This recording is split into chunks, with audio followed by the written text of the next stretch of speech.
Okay, hello and welcome back to another episode of the Road to Glory series here with Williams. Today you join me for the Canadian Grand Prix and I don't know really. I don't know whether it's a good track or not. You know, some people really enjoy it, some people really don't. I'm one of the ones that quite enjoy it, you know, a bit in the middle. Can provide some good races, but turn 1 is almost always manic. I mean, I've had one time in my team where Russell, you know, just kamikaze down the inside. I think he took about 3 people, including himself. Almost took out me. It's one of those tracks that can have a crazy start or the most boring start possible. Hopefully, we have the first one for the entertainment purposes, unless it takes me out, and then it's not really very good. Anyways, qualifying is a wet one.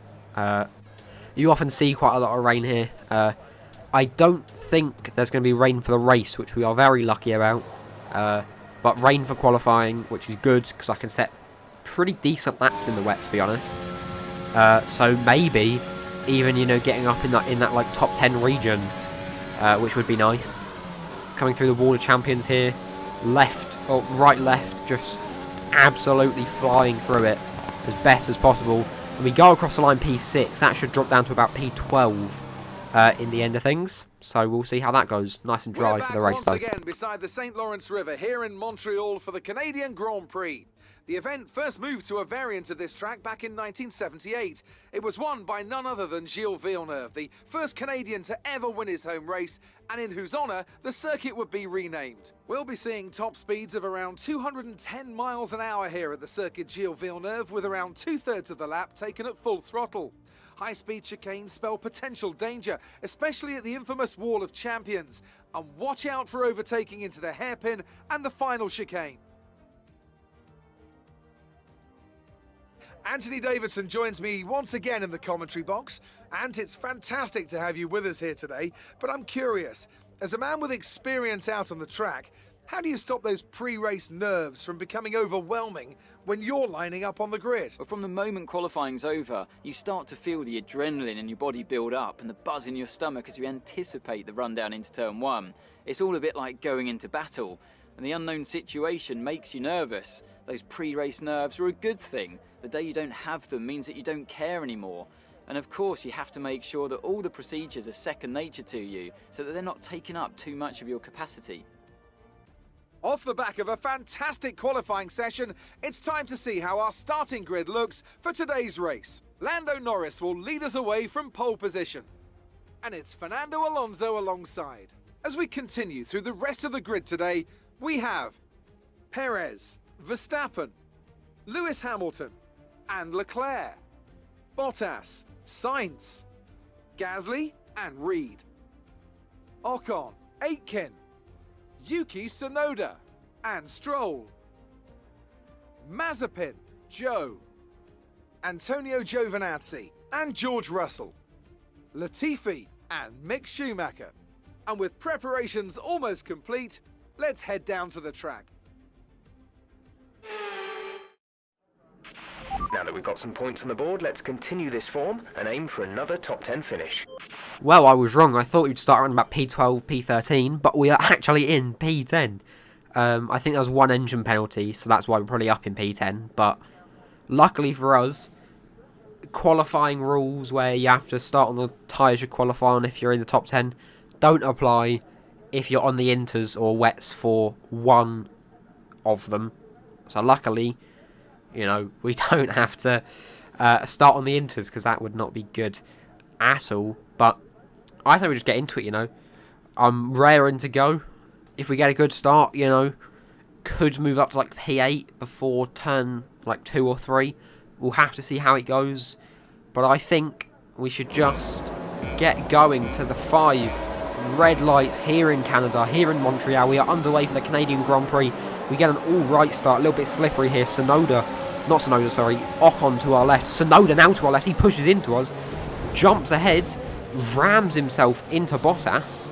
Or was that Hamilton? Into Bottas. Bottas goes off the track. Safety car has just been deployed due to a buildup of debris on the track. VSC out. I don't know why we got a warning. He dove in front of us, We've but... been informed that due to the increasing risks, they're moving from a virtual to a full safety car. And the full safety car's out now. Flipping heck. Lap 3 then, getting ready to go racing again. Or I say again, we were barely racing to begin with. Sainz ahead of us now, through all the champions, trying to get a fast line. A little bit slippery on the wheels there. Back to green racing. We have a look down the inside of the tunnel, but we're not going to be able to make it past there. However, on lap 5, going down through into turn 6, we go for a dive down the inside of Sainz, managing to get past, going wide on the exit, but we're managing to get past him. At the end of lap 5 though, Sainz right behind us, going round our right hand side down into the hairpin, right alongside for the hairpin. We have to extend our line a little bit to not just turn into him, and we've managed to get the acceleration. However, he is still right here. He has DRS on us, I believe. I think DRS. No, DRS hasn't been enabled yet. He doesn't have DRS on us, but he does have the stronger power. However, we have managed to keep our wits about us through Casino Straight and through the Wall of Champions. We have managed to keep our lead against Sainz. DRS is now online. And now DRS is enabled. Lap 7. We're still pretty close behind Gasly. We haven't lost too much time to him, but Sainz hasn't lost any time to us. Right behind us here. Down into turn 3. He has a look, but he can't make it. We managed to keep our lead, but it's getting too close, man. Lap 7, end of it, through the Wall of Champions. A little bit slippery there. Sainz right behind us, but he can't manage to get past just yet. Lap 8, Leclerc is pitting. So is Gasly. So are some others. Hamilton, Verstappen, the likes, Leclerc, all of them pitting. Alonso and Perez staying out. We're pitting this lap. Zhou is in, and Sainz is still right behind us. Right there, on our tail. And on lap 9, we're going towards the pits, and we're gonna pull in, hopefully managing to actually slow down in time. Jesus! We literally hit 80 kilometers. We literally hit the limit. That was way too close to comfort. Literally, like, I don't... Yeah, wow, okay. Anyways, lap 9, we're in the pits for our set of mediums. We're pulling out nice and easy. We have managed to go faster than Sainz's pit crew, and we've pulled out, and we are still ahead. So that is very, very good indeed. Lap 10, 8 to go.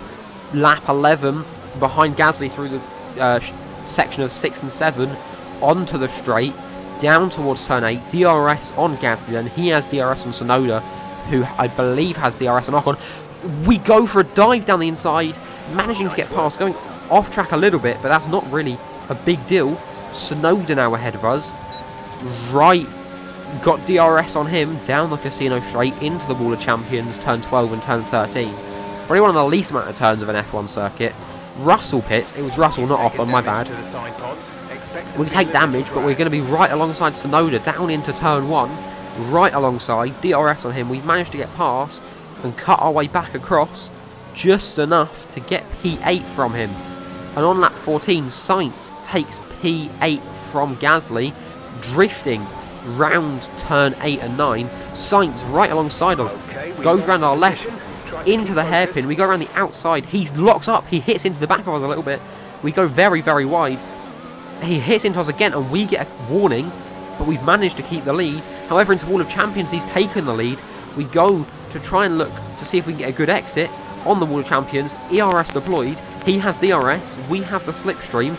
We can't make it past, but into turn 1, we've managed to dive down the inside. He's right there, having to leave a little bit of space. With 4 laps to go, we've managed to get back past Sainz. However, he's still right there.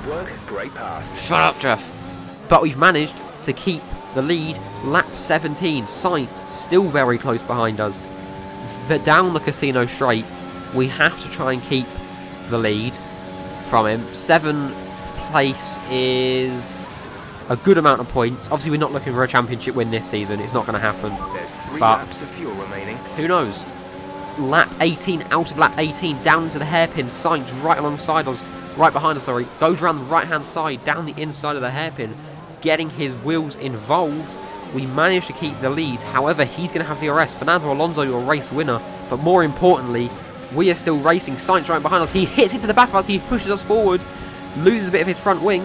He's going to take the lead of us into the Wall of Champions. We got around the outside into the Wall of Champions. We managed to get past. Just about keeping a wheel on the track. Back up into P7. To take P7. But wow. Alright, race over. Take care of the car on the way in. Yeah, seem excited, Jeff. You know, we just put Williams in P7 after winning a previous race, but, you know, not a big deal, is it? Dickhead, bruv. Anyways, I don't know whether we deserve that win. He hit into the back of us, though. So, fabulous Grand Prix. I don't really know, you know. Tell me, Ant, how did they manage to achieve this win? Well, they certainly stood out as a driver with tons of confidence on the track. I think their ability to keep their cool, even during some of the more hectic parts of the race, meant they were able to capitalise on the mistakes of other drivers, giving them the opportunity to make their way to the top spot with ease.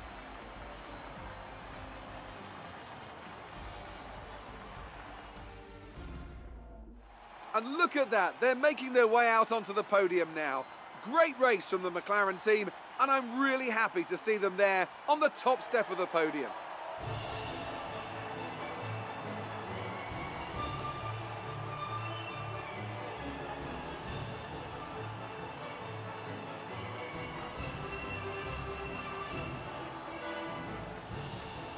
Well, there you go. There's your results. P7 for us, P8 for Sainz, P12 for our teammate.